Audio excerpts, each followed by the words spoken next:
Hey, I am here with DJ Pryor. How are you doing today? I'm good. How about you? I'm great. I'm so excited to have you Yes. here. I was like, you got a lot of cool things in the works. Yes. We're going to get to that. A lot of people did not know that you are a Clarksville native. Yes, I am. What was it like? People see me and they go, man, you live here? I was like, yeah, I live here. Like, I thought you was in Los Angeles somewhere. And I was like, I was doing half and half. You know what I mean? I was doing right before COVID, I was doing LA and Clarksville. But then after COVID hit, and I decided to be here with my family and things like that. But yeah, I'm here. I grew up here. My father was military. So that's how we got here. I'm originally from Richmond, Virginia. And then we moved here, military. And then I started doing stand-up comedy when I was about 15. And when my father got out of the military and he moved back to Virginia, I just stayed here and started developing the following and been here ever since. Yeah. Yeah, did you always know like that you wanted to do comedy? It was one of those things I always tell people, like, that's one of those things that like comedy found me, so to speak. I think it was just like I knew I wanted to be an actor. That's what it was.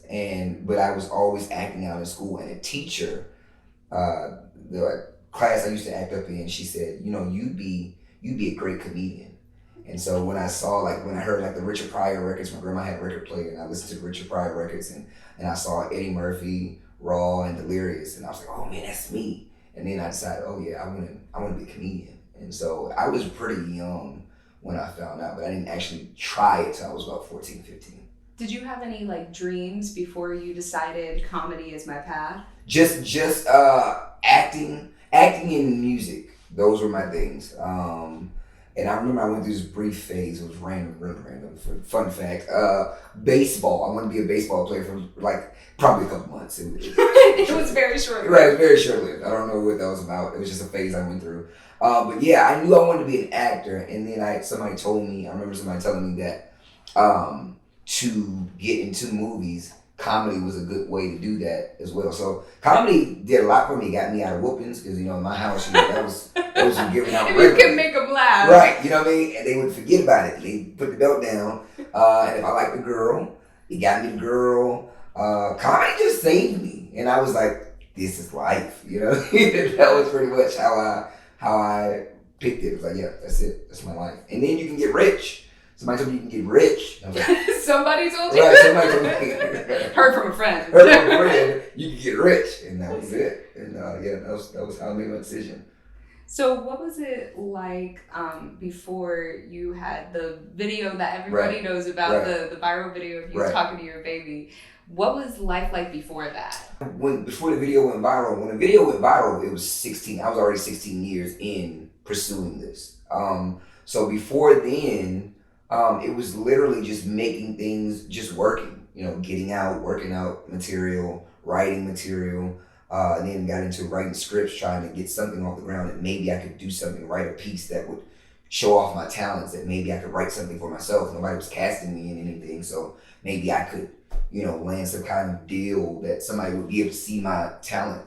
And I booked, I auditioned for CBS Diversity Showcase, and what that is a whole bunch of there's like 21 cast members, and you come and you perform in front of all of Hollywood elite, and basically from there, after that week run of a show, you get offered deals and auditions and castings and things like that, and so I did that. I was one of the first to get picked for that year of 18. And so we did that, and a lot of great comics that come from that, Tiffany Haddish and so on and so forth. And so I got that. So I was already kind of working and things were taking off. But that video just gave me the extra independent push that kind of took me off. But before then, I was homeless. Homeless. I was homeless for 2.5 years, trying to get things off the ground. And you have to make a decision if you're going to work this craft. Then for me, I can't, nothing against anybody who works a job, but for me, it was to work in this craft, I had to give up everything. I wanted to be great at this craft, so I gave up everything and essentially lost everything, and which I already didn't have much in it in the first place, so it wasn't much to lose. You were like, well, we in here. Right, we're here. But I believed in myself, and so it was a lot of work, and it was 16 years in, and then that video that I had no clue would take off like it did, took off, and now the world knows me. Yeah. I was like, how has social media kind of played a part in this? Has it, kind of helped you elevate your own platform? It has. Social media works for you and against you, if depending on, because the world, the way the industry is set up now is you can be so talented, but if you don't have the following, so if two people go in a room to audition for a project, and this guy may be not as talented as the other guy, the guy with the least amount of talent, if he has a bigger following, he'll probably get the job, as opposed to the guy who has the talent, has the ability, but doesn't quite have the following. And so me after that, I just tried to make sure I didn't get caught up in that hole of making sure that my numbers are right and just doing things to be doing things for the sake of content, but making sure I'm staying true to who I am. You know what I mean? And that's the thing. So it has propelled, it has gotten me this reach that is beyond the United States, to where I have fans in other countries that talk to me on a regular. You know what I mean? So that's pretty cool. So that's why I think that's the advantage of social media. But the other part is just getting caught up in that crazy hole of wanting to, worry about numbers and analytics and all that. When you get started doing all that, it's not as fun anymore. Yeah, it takes the joy away from it takes the joy away from what it is I do, and that's what this job is for me. It is about joy, you know what I mean? So, but it has its pros and cons. I'm going to touch on something you said, because you said that, oftentimes, and I'm sure you went through this too, otherwise you wouldn't be able to speak on it, but people kind of counting you out, right, because you don't have the platform, right, or you haven't had a show, right, yet at a big stadium. Right. And you said something the other day. You said in a video that you posted on social media, they won't give it to you, so you have to take it. Right. How does that resonate with you? I just, the world, because the world has changed so much, there used to be a day where, like, if you wanted to make it in the industry, you had to go to Hollywood. There was no other way to get in. You had to go there because the gatekeepers are in Hollywood. So if you wanted a TV show, you wanted to act, you wanted to be in a movie, you had to go to Hollywood. If you wanted to be a model, you had to go to New York. These were the places that were designated for those things to be a success. And if you didn't go to those places, nobody took you serious. You said you want to be an actor. You're in Nashville. It's not gonna. You want to be a country singer, you got to be in Nashville. There was designated places for certain things. Now, because the internet is worldwide, you don't have to be in these places to go viral. You don't have to be in those places to get a following. And so what that's shown us is that the cookie cutter way of doing things is dead. COVID came on top of that and killed everything.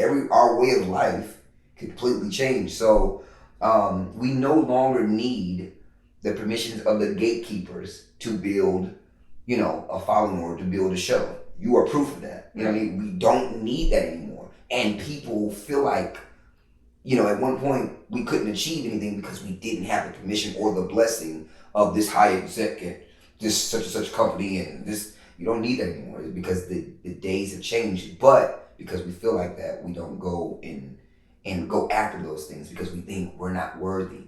Yeah. And that's the thing. The key thing is feeling worthy enough to, and that's that. So that we don't need it. So, and they won't give it to you. So then you gotta go get it, And that's why I had, respect. Like, even talking about this show, like, I was like, yo, this is dope because they're not giving it. So let's go get it.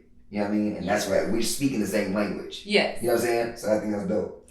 And with your comedy special coming up, I'm so excited about it. Yes. Daddy Issues. October 1st, Bridgestone Arena. Yeah. Oh, I wish it was Bridgestone. Is it Bridgestone? It's not Bridgestone. No. Hey, hold on. Let's keep that.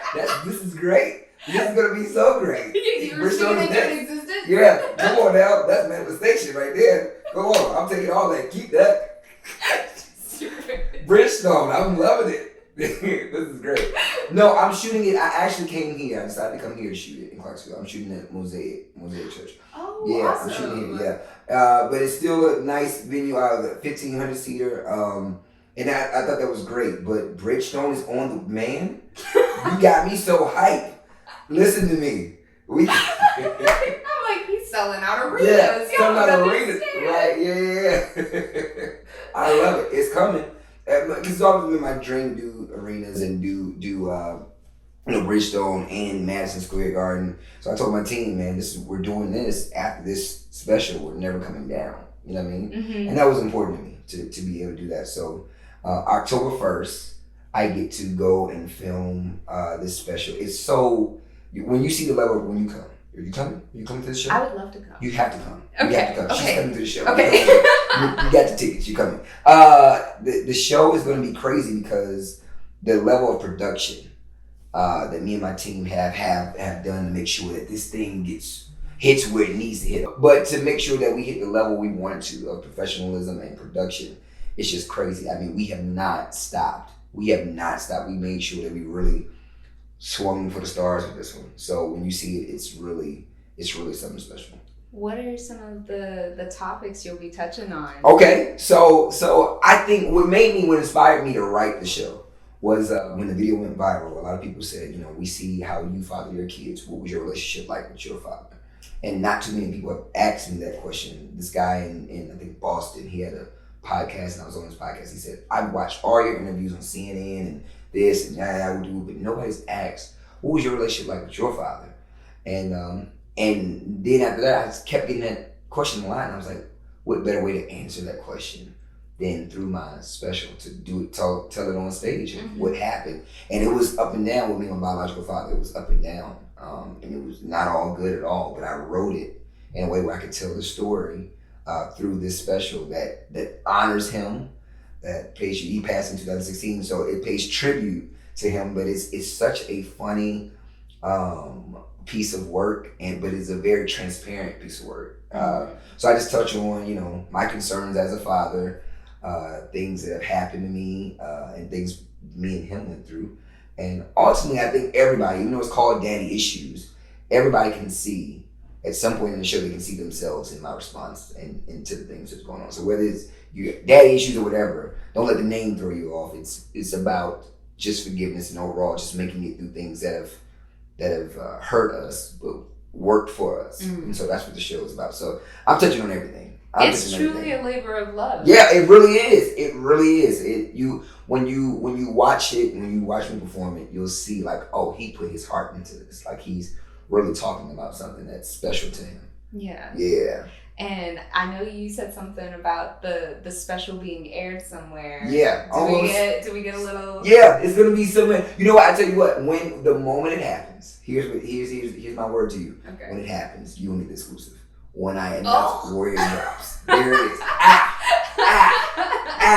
Because we don't need the gatekeepers, right? Right.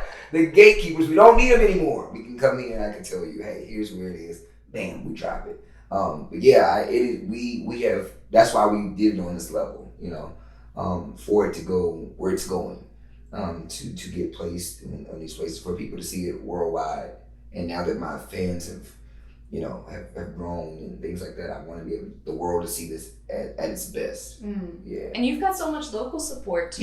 Yeah. I mean, some of these people have followed me since I was 14, 15. You know what I mean? So I'm 19 years in this. So these people have watched me be a kid, and I think some of the things. The funny thing about it, I think some of the things, subject matter wise, I think will make you go, oh my God, because they'll have to realize, oh, he's a man now. We're used to little DJ running around. Yeah, little class. Yeah, exactly. So now to see me now as a man, as a father, and talk about these issues like, oh my gosh, he grew up. Yeah, I have a son in middle school right now. So it's really insane to me to say my oldest is in middle school. Like, you know what I mean?